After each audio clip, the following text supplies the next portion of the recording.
यहां बहुत कमी होती है। ध्यान देने योग्य बात है, मंत्रों पर अविश्वास मत करो, नाम पर अविश्वास मत करो। तुम अनुष्ठान को जानते ही नहीं कैसे किया जाता है। एक कामना की पूर्ति, तुम विश्व की कामना की पूर्ति कर सकते हो, विश्व की कामना की पूर्ति। बोले आप क्यों नहीं कर लेते? क्योंकि हम विश्वात्मा की कामना किए हुए हैं, हम विश्व की नहीं। हम जिस बात की कामना किए हुए हैं उसके लिए विश्व का विस्मरण करना है। मन मन की रुचि जान नेह विधि अनुसरें। हम प्रियालाल की मन की बात जानकर उनकी सेवा में रत होना चाहते हैं। नहीं, नाम और मंत्र में इतनी ताकत है, आप उसको समझ नहीं पाएंगे। आप विचार करके देखिए, जब कोई पवित्र अनुष्ठान कोई राक्षस करता था तो बहुत पहले से ही वो मदिरा त्याग देता था, मांस खाना त्याग देता था, दूसरे की निंदा करना त्याग देता था, अपवित्रता का त्याग कर देता। परम पवित्र ऋषियों की तरह होकर वो तब अनुष्ठान करता था, यद्यपि वो जगत विनाश के लिए अनुष्ठान होता, पर उसके लिए भी पवित्रता की ऐसी आवश्यकता थी। अब आप बेविचार करो, शराब पियो, मांस खाओ, गंदे आचरण करो और बोलो हमने राधा राधा कहा लेकिन काम नहीं बना। वो बोल रहे थे कि कितना भी बड़ा संकट हो, फिर बोल रहे हैं। अगर भयानक से भयानक विपत्ति को ऐसे न नष्ट कर दे तो बता देना, कृष्णाय वासुदेवाय हरे परमात्मने प्रणतः क्लेश नाशाय गोविंदाय नमो। इसका जप करो और जब तक तुम्हारा काम पूरा ना हो जाए ब्रह्मचर्य से रहो। झूठ मत बोलना, मदिरा मत पीना, मांस मत खाना, और ना काम हो जाए तो मैं बताना कि भारी से भारी विपत्ति का नाश करके भगवान श्री कृष्ण का आश्रय उसे ऊंचे उठा देगा, इस जगत की धरा से उठा देगा। विश्वास नहीं? आप मदिरा पियो, मांस खाओ, बेविचार करो, सोचो 1,00,000 2,00,000 महात्मा को दे देंगे, हमारी कामना पूर्ति हो जाएगी। बिल्कुल भूल में मत रहना। आपको संशय होता है, नाम पे संशय होता है, मंत्रों पे संशय होता है, शास्त्र के विधान पर आप चलते हो शास्त्र विधान से? कहां चलते हो? अरे हम जब कह रहे हैं कोई राक्षस भी अनुष्ठान करता था तो वो इन नियमों का पालन करता था।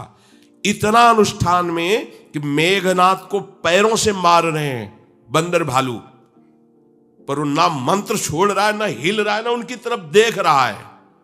इतना सहनशील होना चाहिए अनुष्ठान के लिए। किसी कामना की पूर्ति के लिए सांगोपांग अनुष्ठान करो, भला कामना की पूर्ति ना हो जाए? नहीं। आप शास्त्रों में पढ़ के देखो, संतान उत्पत्ति के लिए कैसे व्रत, पयोव्रत का कैसे अनुष्ठान किया। पवित्र रह करके इतनी इतनी मात्रा में ये आहार लेना है, इस मंत्र का जब भगवान गर्भ में आ गए। क्या चाहिए तुम्हें? भारी से भारी विपत्ति को दूर करने के लिए आर्त भाव से पुकारो भगवान को। तुम्हें धनी बनना है, अनुष्ठान कीजिए। हम कह रहे किसी विशेष मंत्र आदि की तरफ ना बढ़िए, बोलिए राधा राधा। क्या चाहिए आपको? कृष्ण कृष्ण बोलिए। सब मंत्रों का सार है नाम में, आप बोलिए तो नाम। पवित्र होइए, गंदे आचरण छोड़िए। क्या चाहिए आपको? भगवान का नाम जहां गूंजता है वहां ऐश्वर्य अपने आप चरणों में लौटता है।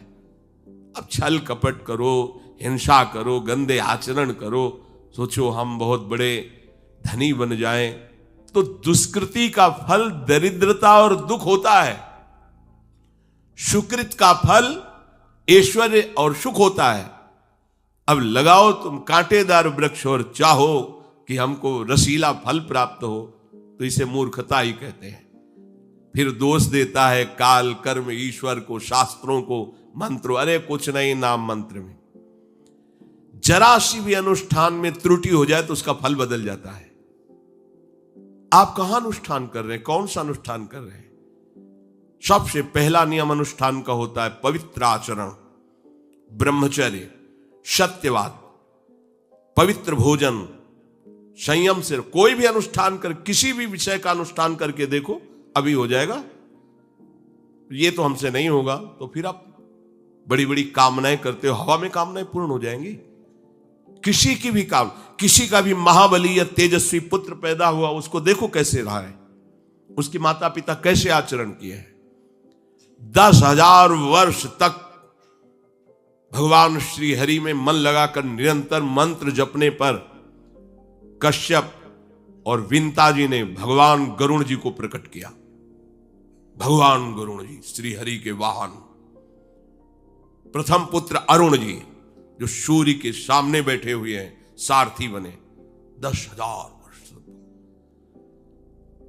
करदम जी भारी तपस्या करके पत्नी प्राप्त कर रहे हैं, तो भगवान स्वयं कपिल देव जी के रूप में अवतार ले रहे हैं। बिना भजन के, बिना पवित्रता के, बस कामनाओं की पूर्ति, हवा में कामनाओं की पूर्ति हो जाएगी। मनमानी आचरण, कुछ नींबू काट दो, उसमें सिंदूर रख दो, या कलावा बांध दो, या अंगूठी बांध लो, या जंतुर मंतुर बांध लो, भस्म, इनसे कुछ होगा? कुछ नहीं होगा। राधा राधा राधा राधा राधा, जो कर चाहोगे हो जाए, पर पवित्र आचरण, साथ में पवित्र आचरण हो। एक किसान भी अन्न बोता है तो खेती को तैयार करता है। आपको अपने हृदय की भूमि तैयार करनी होगी। कामना पूर्ति के लिए ऐसे थोड़ी चला जाता है। देखो ना, ऐसे एक चपत लगा दी सुरुचि ने, क्योंकि उसकी रुचि के खिलाफ हुआ कि वो पिता की गोद में बैठना चाहते थे। क्षत्रिय बालक माता के पास गए, उनका नाम सुनीति है। वो सुंदर नीति से चलती है, वो रुचि से चलती है, सुरुचि अपनी रुचि, और वो सुनीति सुंदर नीति से चलती है। मां, पिताजी ने गोद में बैठाला नहीं, और मां ने शपथ लगा दी और कहा, तू ऐसे कि गर्भ से प्रकट हुआ है, सिंहासन का अधिकारी नहीं। अगर तुझे सिंहासन पर बैठना है तो जा तपस्या कर और मेरे गर्भ से प्रकट हो। तपस्या इस बात की कर कि मेरे गर्भ तब कहीं तू पिता की गोद में बैठ सकता है। बोले, हाँ बेटा। महाराज तो मुझे दासी भी मानने के लिए तैयार नहीं है। बेटा, भगवान नारायण का जिसने आश्रय लिया उसकी कोई कामना अधूरी नहीं रही। जाओ, तुम भगवान श्री हरि का आश्रय लो, वही तुम्हारी कामना की पूर्ति करेंगे। मेरे में तो कोई सामर्थ्य नहीं, पर मैं आशीर्वाद देती हूं। मेरा आशीर्वाद कवच की तरह तुम्हारी रक्षा करेगा। 5 वर्ष का बालक चला भगवान की प्राप्ति के लिए। वो प्रेम नहीं चाह रहे हैं, वो पद चाह रहे हैं। कैसे जीवन व्यतीत किया देखो। 6 महीने की बात। बोले 6 महीने में, 6 महीने में एक छोटा सा बालक इतना कष्ट सह रहा है। 6 महीने तो बहुत समय हो गया। भगवान तो इससे भी बहुत करुणा में एक आर्त पुकार में उपस्थित हो जाते हैं। एक बार जिन नाम ली हित सो होय अति दीन। अगर कोई कामना नहीं है, केवल प्रभु की मिलन की चाह है और हृदय आर्त भाव से पुकार दे, तो दूसरा नाम नहीं लेना पड़ेगा।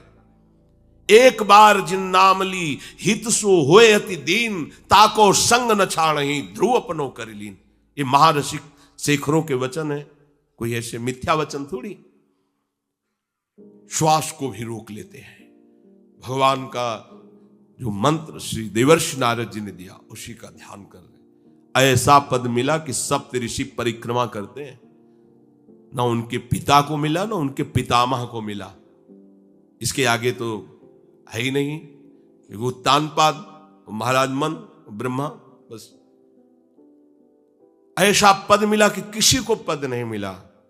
पर आप देखो, कामना की पूर्ति के लिए कैसे निष्ठावान हो करके, प्राणों को समर्पित करके भगवान की आप बीड़ी सिगरेट पियो, प्याज लहसुन मांस मछली दुनिया की दलित दुराएं करो, हाँ हमारी कामनाओं की पूर्ति हो जाए। बेकार बकवास करते हैं लोग आकर। परमार्थ को एक हंसी बना दिया है, एक मजाक बना दिया है। संतों को एक नाटक बना दिया है। संत मार्ग को एक उपहास का स्वरूप बना दिया है। हमारी ये कामना की पूर्ति कर दो। उनका जीवन कामना की पूर्ति के लिए तुम्हारे है। अरे तुम्हें निष्काम करके भगवत साक्षात्कार कराने के लिए कि ये छोटी मोटी जिनमें तुम फंस कर तुम्हारी दुर्गति हो रही, उसी में और वो बढ़ावा देने के लिए।